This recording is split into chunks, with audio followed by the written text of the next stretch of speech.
Is it on? Hello. I'm a little bit nervous. Nice to meet you all. So I'm here tonight to talk to you about my favorite place in the whole wide world, a place that not many of you would assume we would associate feelings of hope and peace and joy, but they're feelings I very much felt while I was there. I'm going to talk to you about the second time I visited Afghanistan and worked in the city of Herat in the west. There's a theme that people use about Afghanistan, the language that we use when we talk about this place, the people who've been there. And there's this word that comes up all the time. So much so I believe in this, I have it tattooed on myself. And that word is magnet. The feelings that you feel there stay in your heart forever, or maybe you just leave a piece of your heart behind there. And that's why people who've always been there and worked there feel the need to go back, which is why I did. So I'll give you some background. I'm sure most of you have watched Afghanistan on the news, so you know the situation. About October last year when I was there, everything was pretty bad. Food was expensive, nobody had jobs. And the healthcare system was in free fall. It was how it was described to me when I was briefed the mission. Things are bad. The staff were not paid. There was no medicine. But yet the staff were still going to work. So I think this is probably the most incredible thing. We arrived at a hospital and worked in collaboration with Ministry of Health. And we worked collaboratively with the staff who had not been paid for 4 months. And they were still there, showing up every day. So this gives you a little bit of an idea of the spirit of the Afghan people. In Herat, we had several projects, which was kind of crazy. One was an inpatient therapeutic feeding center, which had been there a while. And while I was there, we were opening a pediatric emergency room, a pediatric ICU. And just to add a little more to our plates, there was a measles epidemic. So we squeezed in opening a specialist measles unit as well in 6 months. So a bit of madness. All these new facilities mean we have to hire lots of new staff. To give you like context of numbers wise, I think when I arrived, we had about 100 nurses. And when I left, we had about 600 nurses, give or take. And it was my job as the training nurse to train all of those new faces. So I was that first international face that they saw, the first face of MSF, welcoming them into the team. I was pretty lucky because I got to be the good cop, always offering nice, fun trainings and that listening ear and the supportive, nice, kind words, including a mistake is a gift because it allows us to learn. I said this to them a lot because then it also allowed me to make mistakes if they caught me on the back foot when they asked me a question. It was pretty crazy. It was probably the most insane roller coaster I've ever been on my life. Only survivable due to the people that I met and worked with there. Opening 3 facilities in such a short time with so many sick children, and we had to teach all of our staff to care for them to the standards of MSF that we use, the amazing care that we give. So I had to think a lot about how to organize my thoughts and share some of that time with you and share that feeling with you because there's so many things I could say. So the first thing I did was reach out to my Afghan team. If anyone knows any Afghan people, you know how beautifully they speak, and I wanted to try and get some of their words to share with you. They once told me that I brutalized their native language by speaking it like English in a boring way. So I asked them for a description of what they thought hope was. And in reaching out, I had an absolute avalanche of offers for help, reminding me again how incredible this team is and how willing they are to help anyone with quite literally anything. My favorite quote came from one of our nurses, summing up the theme of their comments pretty much to me perfectly. So I chose it as the one to share with you, which is, there is a reason behind the struggles of human beings, perhaps a sacred cause to make you live another day. It's called hope. So I thought that was really nice. So I'm going to try and share a few short stories with you, again, along this theme of hope, which I thought I would start with some of the struggles we had and then what we kind of did to try and overcome those and keep ourselves hopeful and full of spirit. So the first big one, leaving the hospital every night, because the work is never, ever done. And you feel like you want to be there to support the night shift team. But as the sun goes down, unfortunately, the international staff team have to go home. and leave our faith in the absolutely amazing night shift staff. When I tell you it's hard to leave, I'm talking about 3 patients in every ICU bed. I'm talking about 700 to 900 children through the triage every day. Absolute madness, just people everywhere all the time, and very, very sick children everywhere all the time. But we would get back every night after this horrible moment of having to leave and thinking, oh, I didn't do this, I didn't do that, I didn't do this, and just have tea, toast, and jam and debrief the day. And this was our little routine, the pediatric medical team, to talk about our day, because if we saw each other in the day, it was probably during a moment of absolute chaos. So we didn't have time to talk and debrief. So we took this sort of half an hour just to chat and meditate over what's happened during the day, try and get some laughs, and then continue our evening. Okay, another struggle. Everyone has this struggle in life anyway, getting up and getting on with your day. First thing in the morning, getting out of bed. It's not easy for anyone, right? But if you've been working very, very long days for a lot of time with no days off, it's even harder. So we decided we were going to have like energetic music time in the car every day, which was a Japanese doctor that worked with us taught us a Japanese pop song. So we learnt that every day, another line. And when she left, we switched to Pirates of the Caribbean theme tune. So yeah, we banged that on and got ourselves psyched to get out to the hospital and greet everyone with a smile rather than, oh, I'm so tired face.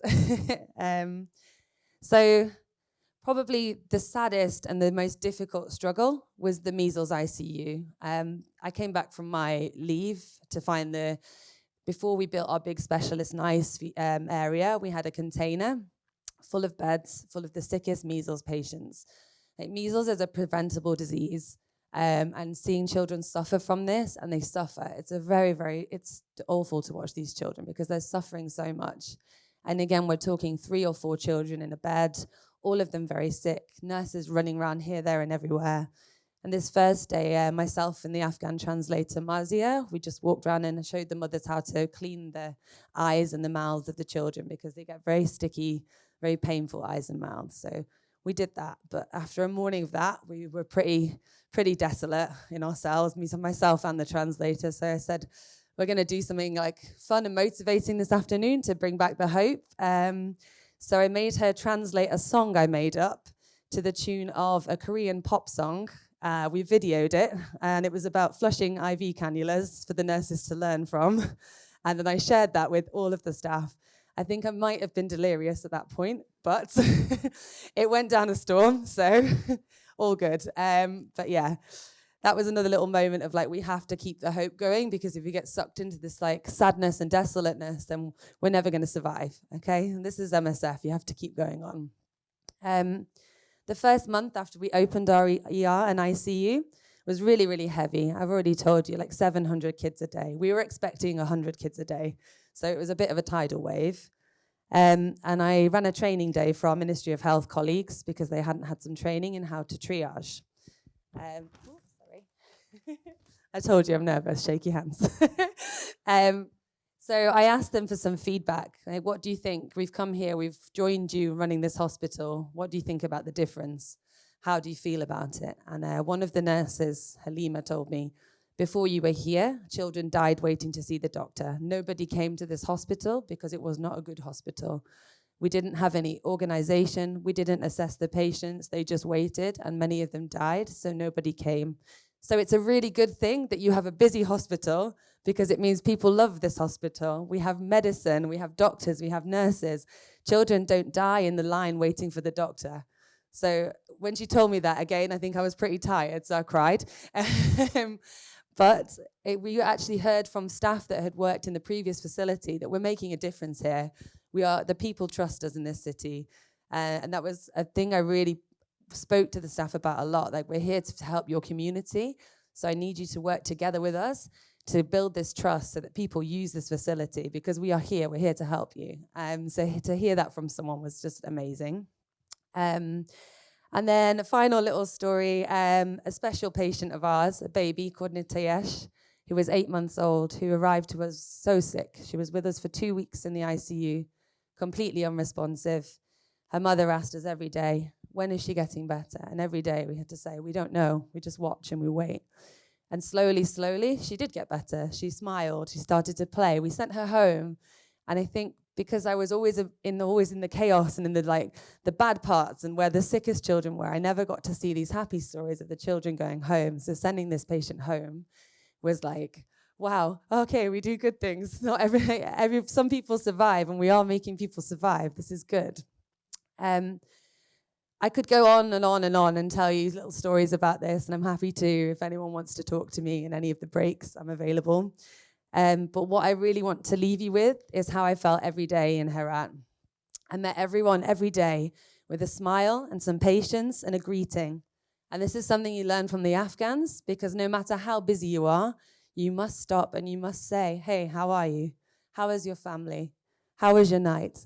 And take this time to greet people with some warmth and kindness.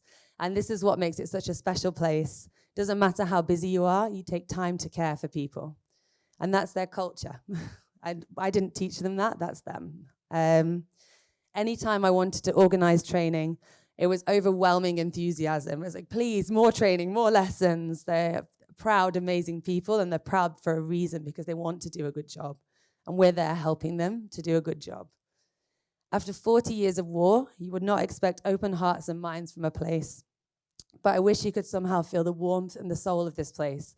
And I hope that you can hear it in my voice and my words to you, that you feel this too. If you ever meet anyone from Afghanistan, I hope you have the chance to talk with them about their life and their journey and their hopes, because many of them have hopes for a better future. I believe that MSF brings hope to Afghanistan. We've been there a really long time. We've only left when we really had to, and we came back and we stayed. In August, we stayed. The nurses I spoke to who were there in August, they just stayed in the hospital and carried on working, which I think is amazing. We continued running our free, accessible healthcare services, and we expanded those services, and we're still expanding them now. I believe that the children and the next generation are the hope of the future of a country. And by caring for the children in Herat, which is what we're doing, we're caring for the future of this country. So, yeah, thank you.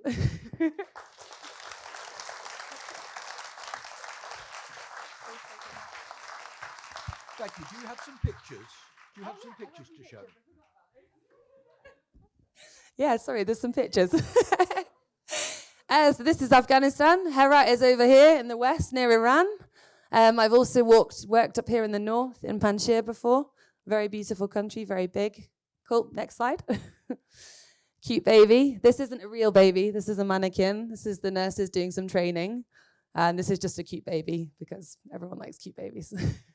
Next slide. This is our triage area. So this is a quiet day.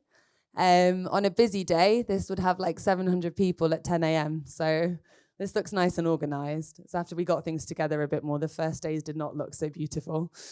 Next slide. This is our ICU. So to give you an idea of what it looks like to have 4 children on a bed with their mothers, which obviously takes up even more space, trying to deliver high quality care in this, which we still managed to do, and I'm really proud of. Yeah, I hope that gives you a bit more of a visualization of really the situation we're working. Every bed looked like this. Next slide. This is one of our ER rooms. So the doctors are assessing the patients. Again, you can see there's people absolutely everywhere. So yeah, this guy's sleeping, don't worry.